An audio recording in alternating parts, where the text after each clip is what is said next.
ಎಲ್ರಿಗೂ ನಮಸ್ಕಾರ.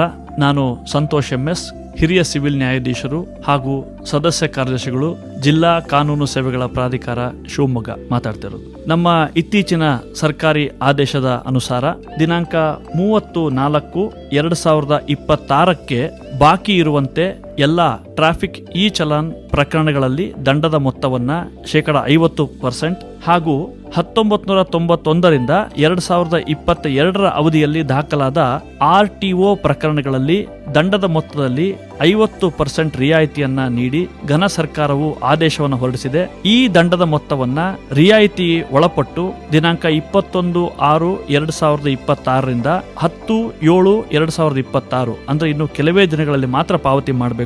ಆ ನಂತರ ಈ ಅವಕಾಶ ಇರೋದಿಲ್ಲ. ಹಾಗಾಗಿ ನಾನು ಎಲ್ಲರಲ್ಲಿ ಮನವಿ ಮಾಡ್ತಾ ಇರೋದು, ಈ ಅವಕಾಶವನ್ನ ಸದ್ಬಳಕೆ ಮಾಡಿಕೊಂಡು ಕಡಿಮೆ ದಂಡದ ಮೊತ್ತವನ್ನು ಪಾವತಿ ಮಾಡಿ ಪ್ರಕರಣವನ್ನು ಬಗೆಹರಿಸಿಕೊಳ್ಬೇಕಾಗಿ ವಿನಂತಿ.